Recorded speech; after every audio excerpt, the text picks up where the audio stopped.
স্বাগতম সবাইকে। আজকের লেকচারে আমরা ফিডব্যাক সিস্টেম নিয়ে আলোচনা করব। আমাদের আজকের ভিডিওর লেকচারের কন্টেন্টগুলো হচ্ছে voltage amplifier, current amplifier, transconductance amplifier, transresistance amplifier, voltage amplifier with voltage series feedback, transresistance amplifier with voltage shunt feedback, a trans conductance amplifier with current series feedback, আর current amplifier with current shunt feedback. তো প্রথমে আমরা amplifier, তার application এবং classification নিয়ে আলোচনা করব। অ্যাম্প্লিফায়ারের definition দেখা যাক। An amplifier is a circuit that receives a signal at its input and delivers an undistorted large version of signal at its output. অর্থাৎ অ্যাম্প্লিফায়ার একটা সিগন্যালকে ইনপুট হিসেবে নেবে এবং একটা ওই সিগন্যালের একটা আনডিস্টর্টেড ভার্সন অনেক লার্জ অ্যাম্প্লিফাই করে এটাকে আউটপুটে সাপ্লাই করবে। অর্থাৎ আউটপুট সিগন্যালের অ্যাম্প্লিটিউডটা সচরাচর আমার ইনপুট সিগন্যালের চেয়ে বেশি হবে। Uses of amplifier. Amplifiers are used in wireless communications, broadcasting, and in audio equipment of all kinds. আমরা এখন অ্যাম্প্লিফায়ারের ক্লাসিফিকেশন নিয়ে আলোচনা করব। Based on the voltage level, amplifiers can be classified into two categories as weak signal amplifier. Weak signal amplifier গুলো সাধারণত wireless receiver, audio tape players, compact disc players এইসব জায়গাতে ব্যবহার হয়ে থাকে।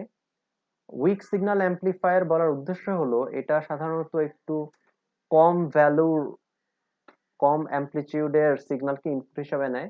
সাধারণত এটার রেঞ্জ প্রায় ন্যানোভোল্ট রেঞ্জে হয়ে থাকে। পাওয়ার অ্যাম্প্লিফায়ার যে কাজগুলো করে সেটা সাধারণত পাওয়ার অ্যাম্প্লিফায়ার আমাদের wireless transmitter, broadcast transmitter, hi-fi audio equipment এইগুলোতে ব্যবহার করা হয়ে থাকে।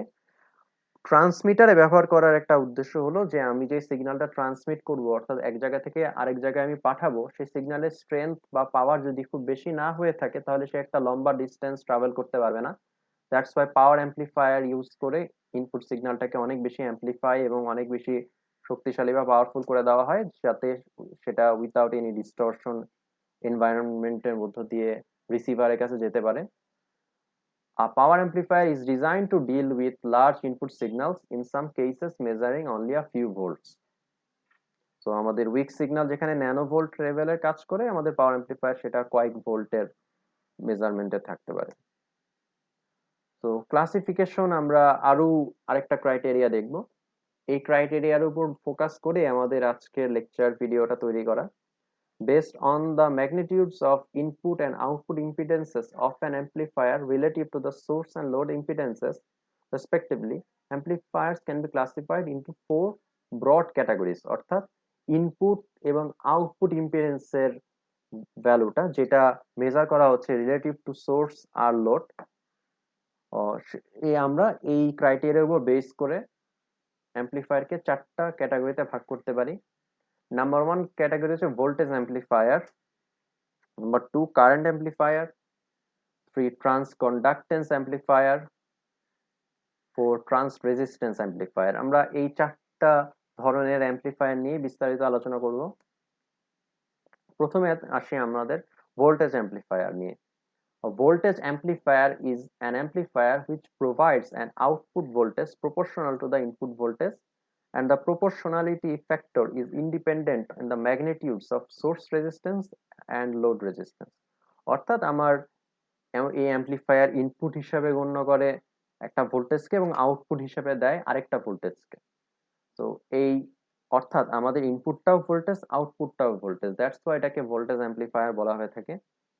তো এই ইনপুট আর আউটপুটের যে প্রপোর্শন, অর্থাৎ যে আমার গেইন, সেটা সাধারণত সরাসরি আমার সোর্স রেজিস্ট্যান্স আর লোড রেজিস্ট্যান্সের উপরে ডিপেন্ড করে না। এই কারণে বলা হচ্ছে the proportionality factor is independent of the magnitudes of the source resistance and load resistance. তো এটা হচ্ছে গিয়ে আমাদের একটা ভোল্টেজ অ্যাম্প্লিফায়ারের ডায়াগ্রাম। তো এখানে আপনি খেয়াল করবেন যে ক্যাপশনে বলা আছে Thevenin's equivalent circuits of a voltage amplifier. Thevenin equivalent circuit থেকে আমরা আসলে বলতে পারি যে যে কোনো একটা লিনিয়ার সার্কিটকে আমরা চাইলেই একটা ভোল্টেজ সোর্স আর তার সাথে সিরিজে থাকা একটা রেজিস্ট্যান্স আকারে প্রকাশ করতে পারি। তো আমাদের এই টার্ম পার্টে যদি দেখেন এখানে একটা ভোল্টেজ সোর্স আছে আর এখানে একটা আর নোড। তো এই পার্টিকুলার জায়গায় জাস্ট একটা সিম্পলিফাইড ভার্সন নট দেয়, এখানে আর একটু কমপ্লেক্স স্ট্রাকচার থাকতে পারে, এটা কমপ্লেক্স লিনিয়ার সার্কিট থাকতে পারে। বাট আমরা থেভনিনের ফর্মুলা অনুসারে জানি একটা লিনিয়ার কমপ্লেক্স সার্কিটকে আমরা একটা ভোল্টেজ সোর্স তার সাথে সিরিজে একটা রেজিস্ট্যান্স আকারে প্রকাশ করতে পারি। দ্যাটস ওয়াই এটাকে বলা হয়েছে Thevenin equivalent circuits of a voltage amplifier. তো এখানে আমার কি কি দেখা যাচ্ছে, ভিএস টাকে আমরা বলছি সোর্স ভোল্টেজ, ভিআই টাকে বলছি অ্যাম্প্লিফায়ারের ইনপুট ভোল্টেজ, ভি নট টাকে বলছি আমরা আউটপুট ভোল্টেজ, আর এস টাকে বলছি আমরা সোর্স রেজিস্ট্যান্স, আর আই হচ্ছে গিয়ে আমাদের অ্যাম্প্লিফায়ারের ইনপুট রেজিস্ট্যান্স, আর নট হচ্ছে অ্যাম্প্লিফায়ারের আউটপুট রেজিস্ট্যান্স, আর এলটাকে বলা হচ্ছে আমাদের লোড রেজিস্ট্যান্স। খেয়াল করি যদি আমরা অপ অ্যাম্পের ক্ষেত্রে দেখে এসেছিলাম যে অপ অ্যাম্পের ক্ষেত্রে সাধারণত আমাদের ইনপুট ইম্পিডেন্সের ভ্যালুটা ইনফিনিটি লেভেলে হয়ে থাকার কারণে আমার যে এডিশনাল সোর্স রেজিস্ট্যান্স আছে সেটার অ্যাক্রসে আর ভোল্টেজ ড্রপ হয় না।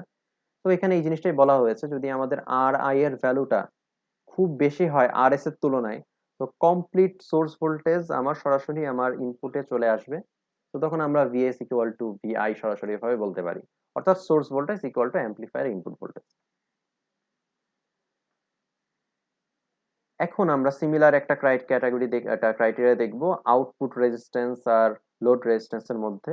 তো বোঝাই যায় যে আমাদের যদি লোড রেজিস্ট্যান্সের ভ্যালুটা আউটপুট রেজিস্ট্যান্সের ভ্যালুর চেয়ে অনেক বেশি হয়, অর্থাৎ আর এল এর ভ্যালুটা যদি আর নট এর চেয়ে অনেক বেশি হয়, তাহলে কমপ্লিট আমার এভি ভিআইটা আমার আর এল এর অ্যাক্রসে চলে আসবে। তো তখন আমার আউটপুটটা সরাসরি আমার এভি ভিআই হয়ে যাবে। আর একটা যে জিনিস সেটা হচ্ছে যে আমাদের AV equal to V not by VI, অর্থাৎ আমাদের ভি নট আউটপুটটা এই আউটপুট বাই অ্যাম্প্লিফায়ারের ইনপুট, সেটাকে আমরা বলছি open circuit voltage amplification or voltage gain. Open circuit voltage amplification বা ওপেন সার্কিট ভোল্টেজ গেইন। এখন আমরা দেখব কারেন্ট অ্যাম্প্লিফায়ার নিয়ে। A current amplifier is defined as an amplifier which provides an output current proportional to the input current, and the proportionality factor is independent of the magnitudes of source resistance and load resistance. অর্থাৎ এক্ষেত্রে বলে দেওয়া যায় যে আমার current অ্যাম্প্লিফায়ারের input হচ্ছে আমার current, আউটপুটও হচ্ছে আমার কারেন্ট। তো আলটিমেটলি এইগুলাকে বলা যায়, এটার একক এভাবে লেখা যায় যে অ্যাম্পিয়ার বাই অ্যাম্পিয়ার, যেখানে অ্যাম্পিয়ার হচ্ছে আমার ইনপুট কারেন্টেরও একক, আউটপুট কারেন্টেরও একক। তো এটা হচ্ছে গিয়ে আমাদের Norton equivalent circuits of a current amplifier, similar to আমাদের আগের সার্কিটের Thevenin equivalent circuits of a voltage amplifier মতো। এখানে দেখবেন যে আমাদের নর্টন ইকুইভ্যালেন্ট বলা আছে। নর্টন ইকুইভ্যালেন্ট বলার উদ্দেশ্য হলো যে আমরা জানি যে একটা লিনিয়ার সার্কিটকে আমরা চাইলে এমন ভাবে লিখতে পারি যে যেন একটা কারেন্ট সোর্স তার সাথে প্যারালাল ভাবে একটা রেজিস্ট্যান্স আছে, এরকম একটা স্টাইলে আমরা লিখতে পারি। দ্যাটস ওয়াই আমি সিম্পলিফাইং একটা মডেল দেখানোর জন্যই আমাদের এই সার্কিট ডায়াগ্রামটা দেখানো হচ্ছে। তো সিমিলারলি আমরা যদি এই ডায়াগ্রামের মধ্যে দেখি, আইএস টাকে আমরা সোর্স কারেন্ট বলছি, আইটাকে বলছি আমাদের amplifier input current, I not or IL এটাকে আউটপুট লোড কারেন্ট বলা হচ্ছে। কেন আই নট আর আইএল এখানে সেম বলা হচ্ছে সরাসরি ভাবে, এটাও এক্সপ্লেন করব।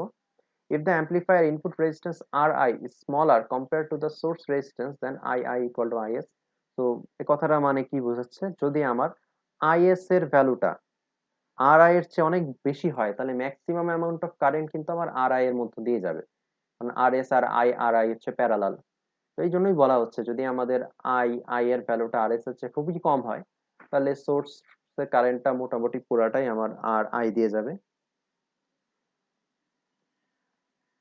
তো এখন যদি আমরা দেখি যে এবার এক্সটার্নাল লোড আর রেজিস্ট্যান্স এর ক্ষেত্রে যদি দেখি, যদি আমার আর নট এর ভ্যালুটা আর এল এর চেয়ে অনেক বেশি বড় হয়, সাধারণত এরকম হয়ে থাকে এই পার্টিকুলার স্ট্রাকচারের জন্য, তো তখন দেখা যায় যে আমাদের পুরা কারেন্টটাই আমার আর এল দিয়ে চলে যায়। An ideal current amplifier must have zero input resistance. তো জিরো ইনপুট রেজিস্ট্যান্স বোঝা যাচ্ছে যে এখানে আর আই এর ভ্যালু যদি শর্ট না হয়, শর্ট হইলে বেস্ট হয়, কারণ হচ্ছে আইডিয়াল মানেই এখানে এক্ষেত্রে কেসটা হচ্ছে আর আই এর ভ্যালু যদি কমপ্লিটলি জিরো হয়ে থাকে, তার মানে আর আই যে লাইনটা পুরো শর্ট হয়ে যাবে, শর্ট হয়ে গেলে পুরো 100% কারেন্টই আমার এই পথ দিয়ে চলে যাবে। দ্যাটস ওয়াই এটাকে আইডিয়াল বলা হচ্ছে। সিমিলার জিনিস আমরা বলতে পারতেছি যদি আর নট এর ভ্যালুটা যাতে ইনফিনিটি হয়, অর্থাৎ আমাদের অনেকটা ভোল্টেজ অ্যাম্পলিফায়ারের যে ক্রাইটেরিয়া গুলো ছিল আইডিয়াল, আইডিয়াল কারেন্ট অ্যাম্পলিফায়ারের পুরাটাই বিপরীত। তো এখানে যেমন short circuit current amplification or current gain, এটাকে বলা হচ্ছে AI is equal to I not by II। এখন আমরা আলোচনা করব transconductance amplifier.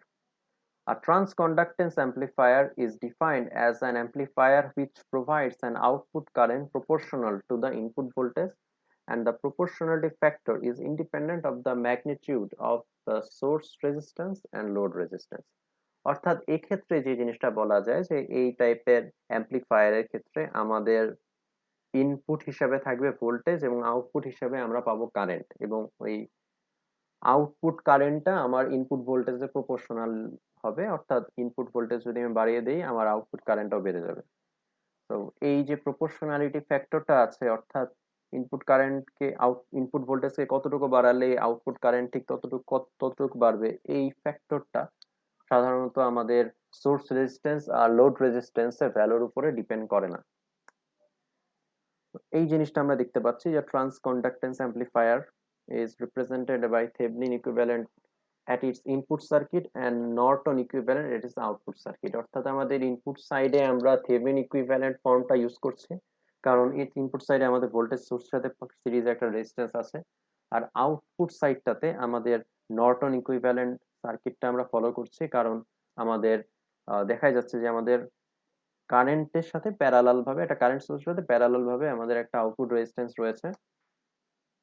Figure 3 shows a transconductance amplifier which is represented by a Thevenin equivalent in its input circuit and a Norton equivalent at its output circuit। জিনিসটাই just আলোচনা করলাম। তো এখানে যদি দেখা যায় যে if the amplifier input resistance Ri, এই যে Ri দেখতে পাচ্ছি, যদি আমার Rs এর চেয়ে অনেক বেশি বড় হয় সেক্ষেত্রে আমাদের সোর্স ভোল্টেজটা সরাসরি আমাদের অ্যাম্পলিফায়ারের ইনপুট ভোল্টেজ হিসাবে কাজ করবে। আর এক্ষেত্রে যদি দেখা যায় আমরা সোর্সের দিক থেকে বুঝতে পারছি অনেকটা ভোল্টেজ অ্যাম্পলিফায়ারের মতন ক্যারেক্টারিস্টিক্স ফলো করছে। আউটপুট টার্মিনালটা অনেকটা আমাদের কারেন্ট অ্যাম্পলিফায়ারের আউটপুট টার্মিনালের মতনই। সেক্ষেত্রে আমরা বলতে পারি যদি আর নট এর ভ্যালুটা আর এল এর চেয়ে অনেক বেশি বড় হয়, তাহলে আমাদের আউটপুট কারেন্টটা সরাসরি ভাবে আমাদের আউটপুট রেজিস্ট্যান্সের দিকে চলে যাবে। আউটপুট রেজিস্ট্যান্স সব বলছি না, সেটা আছে আমাদের লোড রেজিস্ট্যান্সের দিকে আমাদের সরাসরি ভাবে চলে যাবে। এই জিনিসটা এখানে দেখা যাচ্ছে যে I not equal to IL. An ideal transconductance amplifier must have infinite input resistance Ri equal to infinity and infinite output resistance। তো আমরা চাবো যে Ri এর ভ্যালুটা যাতে যত বেশি হবে তত ভালো, সিমিলারটা আমাদের R নট এর ভ্যালুটা যত বেশি হবে তত ভালো। তো এটা জাস্ট আইডিয়াল ট্রান্সকন্ডাক্টেন্স অ্যাম্পলিফায়ারের জন্য আর কি প্রযোজ্য। The symbol Gm in figure 3 represents Gm equal to I naught by Vi। So Gm with RL equal to 0। RL equal to 0 মানে হচ্ছে RL টেকনিক্যালি শর্ট সার্কিট হলে তো আমাদের আউটপুট কারেন্টটা সরাসরি লোড দিকে যাবে। এই জিনিসটা মাথায় রেখেই আমাদের জিএম কথাটার নামকরণ করা হয়েছে। Hence represent the short circuit transconductance gain. অর্থাৎ আমরা একটু আগে ভোল্টেজ গেইন কারেন্ট গেইন দেখে আসছি, এখন আমরা নতুন এক ধরনের গেইন নিয়ে আলোচনা করছি যেটার নাম হচ্ছে ট্রান্সকন্ডাক্টেন্স। তো আগের বারগুলো যদি খেয়াল করেন কি voltage by voltage, current by current বা অ্যাম্পিয়ার বাই অ্যাম্পিয়ার এরকম একটা ছিল। তো এখানে কিন্তু আমার উপরে কারেন্ট, নিচে হচ্ছে কি আমার ভোল্টেজ, অনেকটা আমাদের কন্ডাক্টেন্সের যে ফর্মুলাটা ছিল, কন্ডাক্টেন্স ছিল রেজিস্ট্যান্সের উল্টা। তো কন্ডাক্টেন্সের ক্ষেত্রে কন্ডাক্টেন্স আমার কারেন্টের প্রপোর্শনাল ছিল, ভোল্টেজের ইনভার্স প্রপোর্শনাল ছিল। দ্যাটস ওয়াই এটাকে ট্রান্সকন্ডাক্টেন্স, কন্ডাক্টেন্স নামটা এসেছে আসলে এখান থেকে। আর সিম্বলটাও কিন্তু কন্ডাক্টেন্সের জি সিম্বলটা যেটা ইউজ করা হয় সেটার সাথে মিল রেখে রাখা হচ্ছে। তো যেভাবে আমরা ট্রান্স কন্ডাক্টেন্স অ্যাম্পলিফায়ারটা দেখেছি, ট্রান্স রেজিস্ট্যান্স অ্যাম্পলিফায়ারেরও সিমিলার একটা স্ট্রাকচার হবে। So a trans resistance amplifier is defined as an amplifier which provides an output voltage proportional to the input current, and the proportionality factor is independent of the magnitudes of source resistance and load resistance। অর্থাৎ trans resistance অ্যাম্পলিফায়ারের ক্ষেত্রে আমাদের input হিসাবে নেব আমরা current, আর output হিসাবে পাবো voltage. Input কারেন্টটাকে যতটুকু বাড়াবো আউটপুট কারেন্টও সেই অনুপাত মেনে একটা বৃদ্ধি পাবে। তো যেহেতু আমরা হচ্ছে এখানে আউটপুটটা আমরা ভোল্টেজ আর ইনপুটটাকে কারেন্ট হিসেবে নিচ্ছি, দ্যাটস ওয়াই এই পার্টিকুলার কনফিগারেশনের টাকে আমরা বলে থাকি ট্রান্স রেজিস্ট্যান্স। তো এই ট্রান্স রেজিস্ট্যান্স সার্কিটের কনফিগারেশনটা মোটামুটি আমাদের আগের গুলোর সাথে মিলে যাবে। তো আপনি যদি ট্রান্স কন্ডাক্টেন্স অ্যাম্পলিফায়ারটা ভালো করে বুঝে থাকেন, এই ট্রান্স রেজিস্ট্যান্স অ্যাম্পলিফায়ারটাও আপনি ঠিকঠাক ভাবে তার ইকুইভ্যালেন্ট ডায়াগ্রামটা প্লট করতে পারবেন। তো ভিডিওটা পজ করে নিজে একটু চেষ্টা করুন। তো এখন আমরা এটার সার্কিট ডায়াগ্রামটা দেখবো। তো এখানে দেখা যাচ্ছে কি যে আমাদের এখন নর্টন ইকুইভ্যালেন্ট পোর্শনটা আমার আছে সোর্সের দিকে, আর থেভনিন ইকুইভ্যালেন্ট সার্কিটের পোর্শনটা আমাদের আছে আউটপুটের দিকে।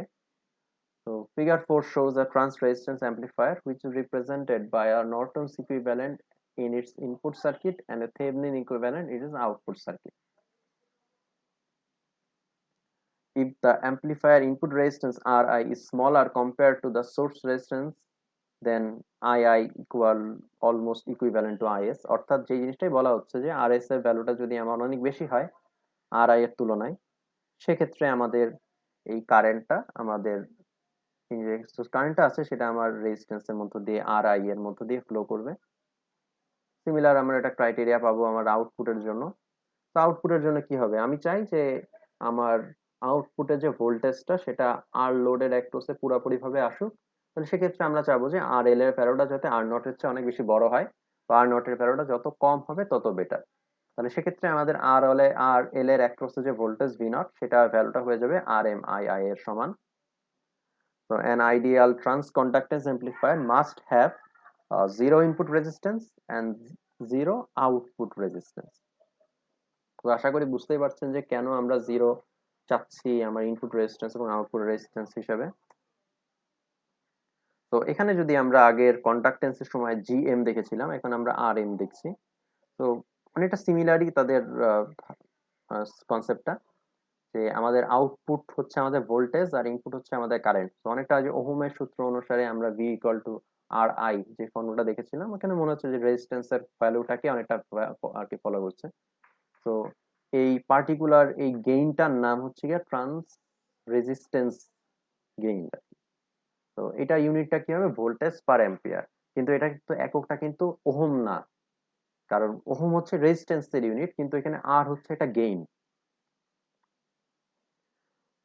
শুধু যদি আমরা একটু সামারাইজ করি, সে সামারাইজ করলে আমরা দেখতেই পাচ্ছি যে কোন পার্টিকুলার অ্যাম্পলিফায়ারের জন্য আমরা আসলে কোন ধরনের ক্রাইটেরিয়া চাই। যেমন আমরা ভোল্টেজ অ্যাম্পলিফিকেশনের জন্য চাচ্ছি ইনপুট রেজিস্ট্যান্সটা ইনফিনিটি, আউটপুট রেজিস্ট্যান্সটা জিরো, আর নিচে তাদের গেইনের এক্সপ্রেশনটা। আবার হচ্ছে গিয়ে আমরা কারেন্ট অ্যাম্পলিফায়ারের জন্য চাচ্ছি যে আসলে ইনপুটটা হোক জিরো, আউটপুট রেজিস্ট্যান্সে যাতে হয় ইনফিনিটি। আবার ট্রান্সকন্ডাক্টেন্সের জন্য চাচ্ছি যে দুইটাই আমাদের যেন ইনফিনিটি হয়। ট্রান্স রেজিস্ট্যান্সের জন্য যেন দুটাই আবার জিরো হয়। তো এইগুলা ডিটেইলে আমরা আগের স্লাইডগুলোতেই দেখে এসেছি। এখন আমরা যেই পার্টটাতে নিয়ে আলোচনা করব, সোফার আমরা যেসব বিষয় নিয়ে আলোচনা করেছি ওই জিনিসগুলা জাস্ট আমাদের পরবর্তীতে আমরা যেই বিষয়গুলো নিয়ে আলোচনা করব তার একটা গুরুত্বপূর্ণ অংশ বহন করবে। প্রথমে আমরা আসি ফিডব্যাক নিয়ে। Feedback is a portion of the input is of the feedback is a portion of the output is returned to the input to form part of the system excitation. তো ফিডব্যাক হচ্ছে আউটপুটেরই একটা portion যেটা পরবর্তীতে আমার ইনপুটেও impact ফেলবে। সোফার আমরা আগে থেকে যা দেখেছি যে আউটপুটের ভ্যালু যাই আসুক না কেন, আউটপুটের ভ্যালুটা কিন্তু আমার ইনপুটে তেমন কোনো ইম্প্যাক্ট ফেলে না। ইনপুট ইন্ডিপেন্ডেন্ট থাকে আউটপুটের তুলনায়, এবং আউটপুটটাই আমার ইনপুটের উপর ডিপেন্ড করে। কিন্তু ফিডব্যাকের ক্ষেত্রে আমরা ইনপুটের ভ্যালুটাকেও কনসিডারেশনে আনি। দু ধরনের ফিডব্যাক সিস্টেম আছে। প্রথমটা হচ্ছে নেগেটিভ বা ডিজেনারেটিভ ফিডব্যাক, পরটা হচ্ছে পজিটিভ বা রিজেনারেটিভ ফিডব্যাক। আমরা এই ভিডিওতে মূলত নেগেটিভ ফিডব্যাকটা নিয়ে আলোচনা করব। নেগেটিভ ফিডব্যাকের ক্ষেত্রে বা ডেফিনেশনটা যদি দেই, if the signal feedback as of opposite polarity or out of phase by 180 degree with respect to the input signal, the feedback is called negative feedback। অর্থাৎ ইনপুট সিগন্যালের যে পোলারিটি, আউটপুট সিগন্যালের পোলারিটি যদি তার উল্টা হয়, তাহলে আউটপুট সিগন্যালটা ইনপুট সিগন্যালের এক্সাইটেশনে একটা নেগেটিভ ইম্প্যাক্ট ফেলে, অর্থাৎ ইনপুট সিগন্যালের স্ট্রেনটাকে একটু হলেও কমিয়ে দেয়। এই কথাটা ফোকাস করেই আলটিমেটলি এটার নাম করা হয়েছে নেগেটিভ ফিডব্যাক। আর যেহেতু এটা আসলে যে ইনপুট সিগন্যালটাকে একটু কমিয়ে দিচ্ছে বা বা যেভাবেই আমরা এটাকে ইমপ্লাই করি না কেন, দ্যাটস ওয়াই এটাকে ডিজেনারেটিভ ফিডব্যাকও বলা হয়ে থাকে। The feedback signal reduces the magnitude of the amplifier input signal. It decreases the voltage gain. It is principally applied in the amplifier. Positive বা রিজেনারেটিভ ফিডব্যাকের ক্ষেত্রে আমাদের আউটপুট সিগন্যালের যে পোর্শনটা ফিডব্যাক হিসেবে নেওয়া হয় সেটার পোলারিটি আর ইনপুট সিগন্যালের পোলারিটিটা সেম হয়ে থাকে। দ্যাটস ওয়াই আমার আলটিমেটলি এটা নেগেটিভ ফিডব্যাক যা কাজটা করতো তার একদম বিপরীত করে অনেক ক্ষেত্রে। যেমন ফিডব্যাক সিগন্যালের কারণে আমার অ্যাম্পলিফায়ার ইনপুট সিগন্যালটা বেড়ে যায়, আগেরটা ক্ষেত্রে কমে যেত, এটা বেড়ে যেত, প্লাস এখানে ক্ষেত্রে দেখা যায় যে গেইনের ভ্যালুটা আলটিমেটলি বেড়ে যাচ্ছে। It increases the voltage gain, causes the instability of the amplifier. তো আমাদের যখন ক্রমবর্ধমান ভাবে আমার আউটপুটের যে পোর্শনটার কারণে ইনপুটের ভ্যালুটা বেড়ে গেল, ইনপুটের ভ্যালু বেড়ে গেলে আউটপুটের ভ্যালু আরো বাড়তে থাকবে, আউটপুটের ভ্যালু যত বাড়বে সেই অনুপাতে ইনপুটের ভ্যালু এর পিছন পিছন বাড়তে থাকবে, ইনপুটের ভ্যালু বেড়ে যাওয়ার কারণে আউটপুটের ভ্যালু আরো বাড়তে থাকবে, এভাবে এভাবে আলটিমেটলি আনস্টেবল সিস্টেম হয়ে যেতে পারে। তো এটা একটা পজিটিভ ফিডব্যাকের একটা disadvantage. Positive amplifier positive feedback সিস্টেমের ডিসঅ্যাডভান্টেজ বা যাই হোক, এটাকে ইউজ করে অসিলেটর নামে এক ধরনের সার্কিটরি তৈরি করা হয়, এটা আমরা পরবর্তী ভিডিওতে আলোচনা করব। তো it is mainly used in oscillators. তো আমরা একটা ফিডব্যাকের একটা ব্লক ডায়াগ্রাম দেখতে পাচ্ছি যেখানে আমাদের একটা সিগন্যাল সোর্স আসছে, সেটা একটা কম্প্যারেটর অথবা মিক্সার নেটওয়ার্কের মধ্যে দিয়ে পাস করছে। পরে basic amplifier forward transfer gain এ, অর্থাৎ আমরা যে বেসিক অ্যাম্পলিফায়ার পড়েছি ওই অ্যাম্পলিফায়ার গুলো ইউজ করা হচ্ছে। আউটপুট জায়গায় একটা স্যাম্পলিং নেটওয়ার্ক আছে, স্যাম্পলিং নেটওয়ার্কের সাথে আমাদের লোডটা অ্যাড করা, এবং স্যাম্পলিং নেটওয়ার্ক থেকে কিন্তু আমাদের আউটপুটের ওই একটা পোর্শন আমার ফিডব্যাক নেটওয়ার্ক দিয়ে যাচ্ছে। ফিডব্যাক নেটওয়ার্কটাই আলটিমেটলি আবার মিক্সার নেটওয়ার্কে অ্যাড হচ্ছে, অর্থাৎ আমাদের সিগন্যাল সোর্স থেকে যেই সিগন্যালটা আমাদের কম্পারেটর বা মিক্সার নেটওয়ার্ক, যে জিনিসটা আমরা দেখেছিলাম যে আসলে একটা রেজিস্ট্যান্স, ট্রানজিশন রেজিস্ট্যান্স বা এডিশনাল কোনো সার্কিটরি হতে পারে, সেটার উপরে একটা ইম্প্যাক্ট ফেলছে। তো এই জিনিসটাই হচ্ছে representation of any single loop feedback connection around a basic amplifier. এখানে জাস্ট একটা ফিডব্যাক ক্রাইটেরিয়া দেখানো হচ্ছে, মাল্টিপল ফিডব্যাক ক্রাইটেরিয়াও থেকে থাকে। The transfer gain A may be present at AV যেটা ভোল্টেজ গেইন, AI যেটা কারেন্ট গেইন, GM যেটা ট্রান্সকন্ডাক্টেন্স gain, আর RM হচ্ছে trans resistance gain. A feedback amplifier consists of a basic amplifier and a feedback network. The representation of any single feedback connection around a basic amplifier is shown. So এটা হচ্ছে এই জিনিসটাকে বোঝাচ্ছে যে the representation of any single loop feedback connection around a basic amplifier. তো এখন যদি আমরা একটু দেখি কি কি পোর্শন আছে, প্রথমত আমরা দেখতে পাচ্ছি এটা সিগন্যাল সোর্স আছে।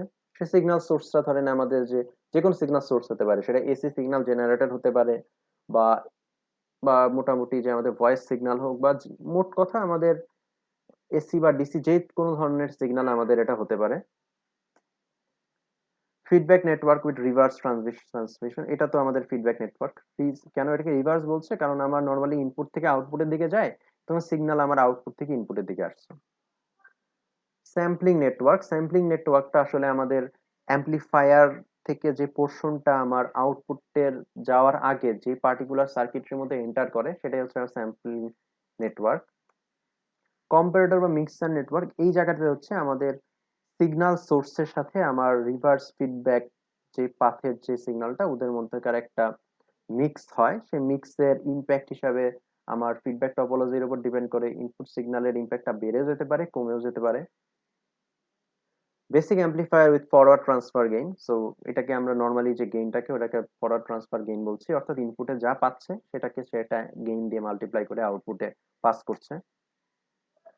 A feedback amplifier is sometimes referred to as a closed loop amplifier because the feedback forms a closed loop between input and output. অর্থাৎ আগের ক্ষেত্রে কি হতো, শুধুমাত্র ইনপুটে যা দিলাম সেটা আউটপুটে চলে যেত, তো এখন ইনপুটের একটা পোর্শন আউটপুটের একটা পোর্শন আমার ইনপুটের কাজে লাগছে। তো দেখে মনে হচ্ছে এটা ক্লোজ লুপের মতন একটা স্ট্রাকচার, দ্যাটস ওয়াই এটাকে ক্লোজ লুপ সিস্টেম বলা হচ্ছে। তো কিছু ফিডব্যাক নেটওয়ার্ক নিয়ে আমরা আলোচনা করার আগে আমরা প্রতিটা জিনিস নিয়ে একটু একটু আলোচনা করব। Signal source is either a signal voltage Vs in series with a resistor Rs or a signal Is in parallel with a resistor Rs. So series voltage source in series এটা হচ্ছে Thevenin representation, current source in parallel with resistance এটা হচ্ছে Norton representation. Feedback network এর ক্ষেত্রে কি থেকে থাকে? Feedback network is usually a passive two-port network which may contain resistors, capacitors and inductors. Sampling network হচ্ছে দুই ধরনের স্যাম্পলিং নেটওয়ার্ক থেকে থাকে। Two types of sampling networks can be used. This two types of sampling networks are voltage or node sampling, current or loop sampling. যেমন হচ্ছে আমাদের sampling নেটওয়ার্কের ক্ষেত্রে কি ছিল, যেমন আমরা যদি দেখি যে এটা আসলে আউটপুট পোর্শনে, এটা এই দেখবেন যে ফিডব্যাকের একটা মাথা আমার এই আউটপুটের একটা টার্মিনালের সাথে আরেকটা টার্মিনাল আউটপুটের আরেকটা টার্মিনালের সাথে অনেকটা ওই যে প্যারালালি যে ভোল্টেজ আমরা মেজার করে থাকি, যে ভোল্ট মিটার আমার সবসময় কি হয় লোডের প্যারালালি অ্যাড করা হয়, ওই কথাটার উপর মাথায় রেখে আমরা সাধারণত ভোল্টেজ মাপার জন্য ফিডব্যাক নেটওয়ার্কটাকে ভোল্টেজ বা নোড স্যাম্পলিং এর মাধ্যমে কানেক্ট করে থাকি।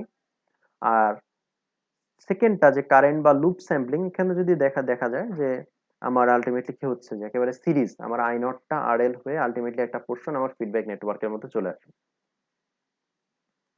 তো সিমিলারলি আমাদের হচ্ছে গিয়া আমরা দেখতে পাই যে একটা যে in this voltage or node sampling এর ক্ষেত্রে in this type of sampling system the output is sampled by connecting the feedback network in shunt across the output, অর্থাৎ এই পার্টিকুলার কনফিগারেশনকে শান্ট বলা হচ্ছে।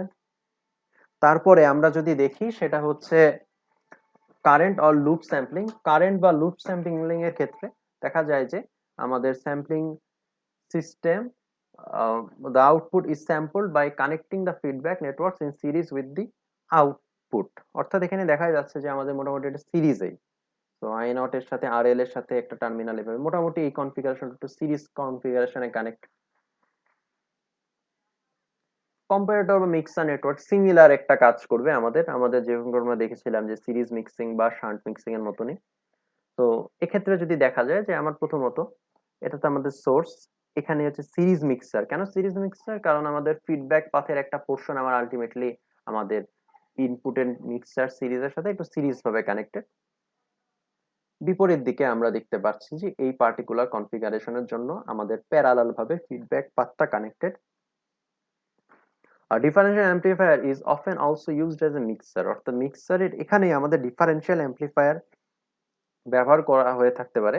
তার একটা ইনপুট হচ্ছে আমাদের সোর্স থেকে যেটা আসে, আরেকটা ইনপুট হচ্ছে গিয়ে আমাদের ফিডব্যাক পাথ থেকে যেটা আসে। সো আমাদের দুইটার মধ্যে ওই যোগ বিয়োগের বিশেষ করে যে ডিফারেন্সটা মেজার করা হয়ে হয়ে থাকতে পারে।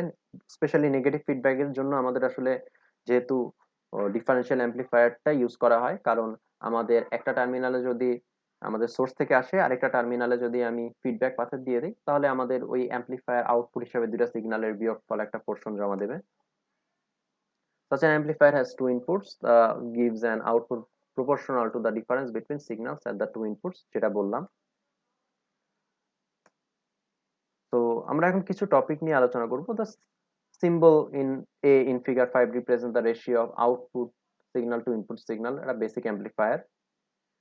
Transfer ratio V by Vi is voltage amplification, is called AB.